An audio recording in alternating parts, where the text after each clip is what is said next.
Hello everyone. Today we'll be discussing about surfactant. This lecture is structured around a review article from the Korean Journal of Pediatrics. I'll be sharing it in my Telegram group. You can download it from there. A bit of history.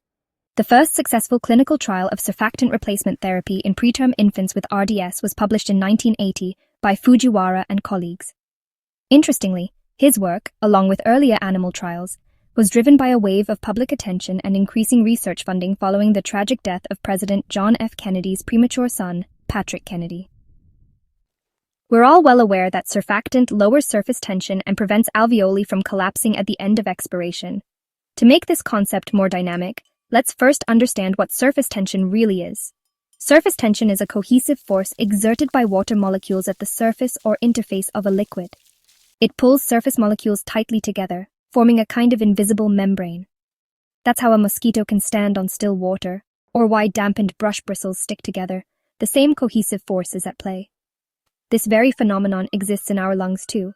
There's a thin fluid layer at the interface of air and the respiratory membrane.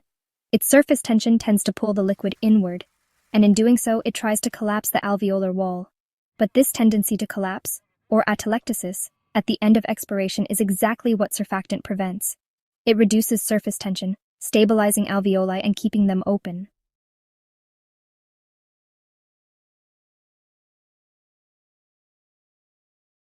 Now that we understand why surfactant is necessary, let's look at what it's made of. Surfactant is primarily composed of lipids.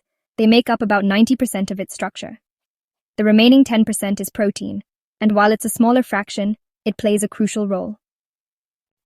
There are 4 types of surfactant proteins: SPA, B, C, and D. Among these, B and C are hydrophobic, so they orient towards the air side of the interface. A and D are hydrophilic, facing the liquid side.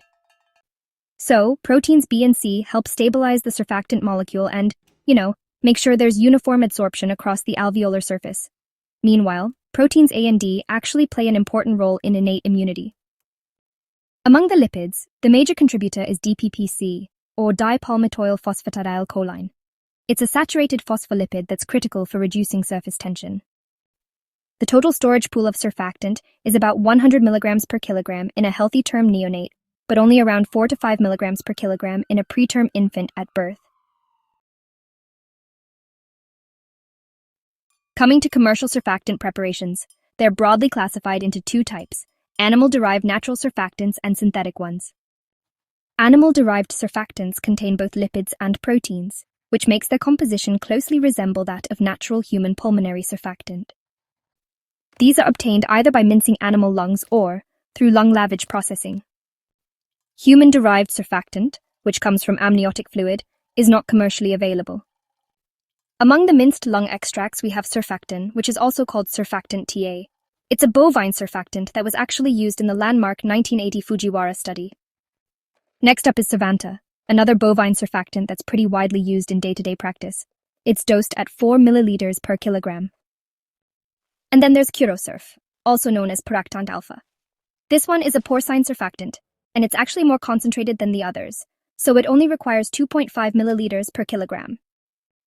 From lung lavage extracts, we have BLS, which stands for bovine lung extract surfactant.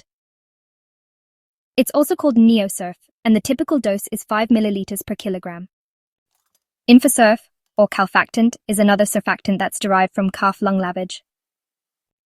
Alveofact is, once again, bovine in origin. Now coming to synthetic surfactants. The first-generation synthetic surfactants included only lipids, based on the earlier belief that proteins didn't significantly contribute to surfactant function. So, the first-generation synthetic surfactants included things like Exosurf, Alic, and Belfast surfactant. The second-generation synthetic surfactants actually incorporated surfactant proteins for better efficacy.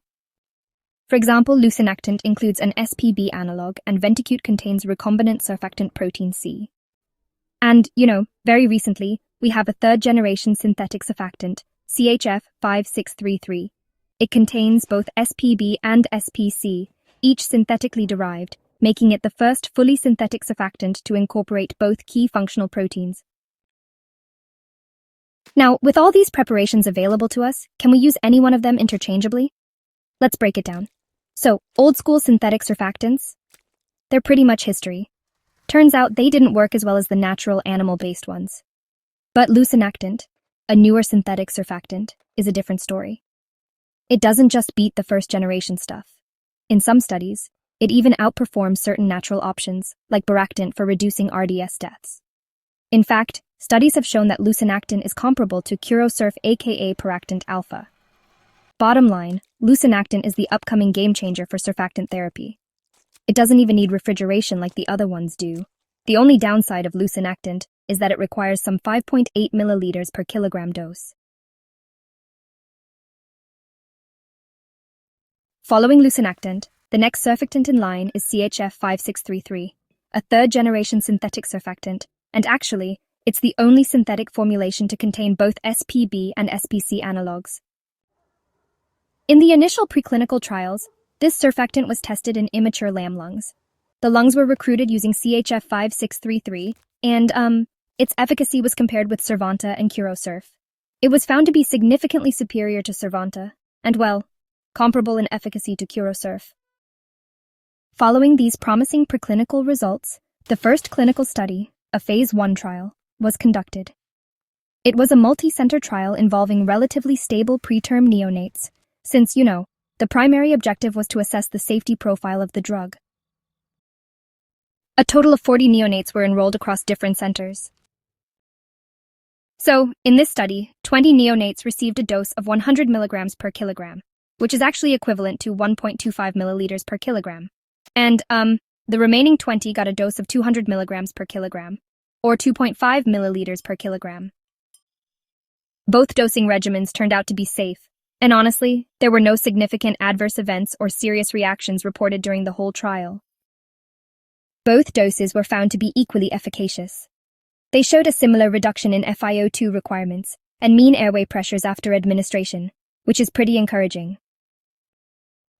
So, the only adverse drug reaction reported was actually a transient episode of endotracheal tube blockage, and this happened after the 200 milligrams per kilogram dose.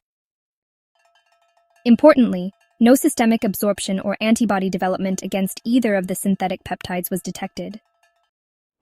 In conclusion, both 100 milligrams per kilogram and 200 milligrams per kilogram doses were well tolerated and showed a promising clinical efficacy profile.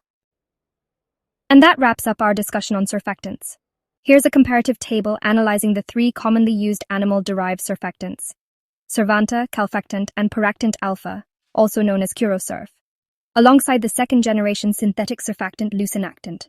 This is followed by a comparative summary of key studies conducted so far on different surfactant types. That's all for this lecture. If you have any doubts, feel free to drop them in the comments below, and don't forget to like and share this with your juniors or batchmates. See you in the next one.